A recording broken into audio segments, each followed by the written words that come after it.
নগাঁৱৰ উৰিয়া গাঁৱত জুবিন গাৰ্গৰ যি মাহেকীয়া শ্ৰাদ্ধৰ আয়োজন কৰা হৈছে আৰু আমি ইয়াত দেখুৱাইছোঁ বৰ্তমান উৰিয়া গাঁৱৰ ৰাইজে সমূহীয়াভাৱে কোনো ধৰণৰ ইয়াত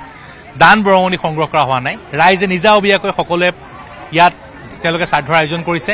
আৰু মই প্ৰথমেই আয়োজক কমিটিৰ পৰা জানিবলৈ চেষ্টা কৰিম যথেষ্ট এক আৱেগিক পৰিৱেশ আজি ইয়াত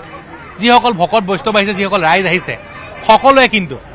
জুবিন গাৰ্গৰ ন্যায় প্ৰাপ্তিৰ বাবে তেওঁলোকে ভগৱানৰ ওচৰত প্ৰাৰ্থনা জনাইছে আৰু আশীৰ্বাদো দিছে যে প্ৰাণৰ শিল্পীগৰাকীয়ে যাতে ন্যায় পায় আমাৰ লগত প্ৰথমে মই দেখুৱাইছোঁ ইয়াত উৰিয়া গাঁৱৰ যিসকল বিষয়ববীয়া আছে তেওঁলোকৰ পৰা আমি জানিবলৈ চেষ্টা কৰিম প্ৰথমে উৰিয়া গাঁৱৰ ৰাইজ আছে আমি মই প্লাবিতাৰ পৰা জানিবলৈ চেষ্টা কৰিম প্লাবিতা আজি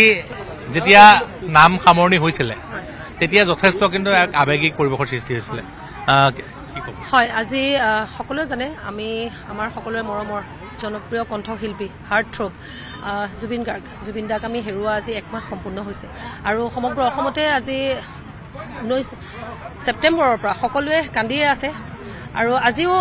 আমি এই দাদাক সোঁৱৰি পেলাই যি স্মৃতিচাৰণ যি একমহীয়া অনুষ্ঠান আমি আয়োজন কৰিছোঁ সেই অনুষ্ঠানত সকলো ৰাইজ স্বতঃস্ফূৰ্তভাৱে ওলাই আহিছে আৰু সকলো ৰাইজে পুৱা 8 বজাৰ পৰাই আমাৰ এই ফিল্ডত আহি আজি বিভিন্ন দিনজোৰা কাৰ্যসূচীৰে এই অনুষ্ঠানভাগ আমাৰ আয়োজন কৰা হৈছে বৃক্ষৰোপণ হৈ গ'ল শ্ৰদ্ধাঞ্জলি অনুষ্ঠান হ'ল শ্ৰদ্ধাঞ্জলি অনুষ্ঠানতো ৰাইজে অংশগ্ৰহণ কৰিছে আৱেগিক হৈছে ৰাতিপুৱাৰ পৰা এক আৱেগিক পৰিৱেশ আৰু এক আধ্যাত্মিক পৰিৱেশে বিৰাজ কৰিছে আমাৰ এই উৰিয়া গাঁও খেলপথাৰত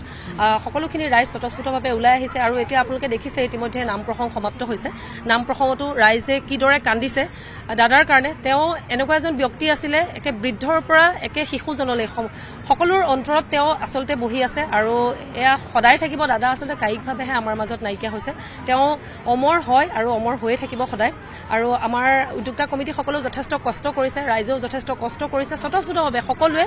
আমি ইয়াতে কাকো মাতিবলগীয়া হোৱা নাই সকলোৱে নিজে আপোনা আপুনি আহিছে আৰু তেওঁলোকে এই অনুষ্ঠানভাগ হাতে কামে লাগি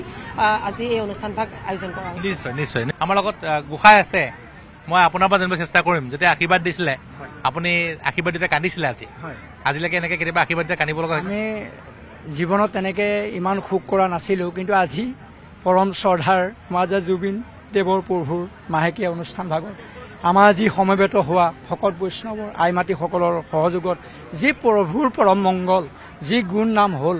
আমি তেখেতৰ আত্মাৰ সদগতি আৰু শান্তিৰ কাৰণে মংগলৰ কাৰণে তেখেতৰ আত্মাই যাতে চিৰশান্তি পাওক তেখেতৰ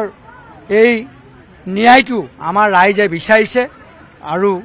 ইমানেই ভগৱন্তৰ চৰণত আমিও প্ৰাৰ্থনা কৰিছোঁ আৰু যিমানখিনি ৰাইজে আজি সুখ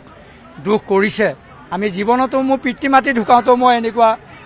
কণা নাছিলোঁ কিন্তু তেখেতৰ আত্মাৰ কাৰণে আজি বহুত ৰাইজে কান্দিছে আমি কণাই নহয় বিশ্বই কান্দিছে আপুনি বিচৰা বাতৰি পাব কেৱল নিউজ 18 এপত নিউজ 18 এপ ডাউনলোড কৰিবলৈ স্কেন কৰক এই QR কোড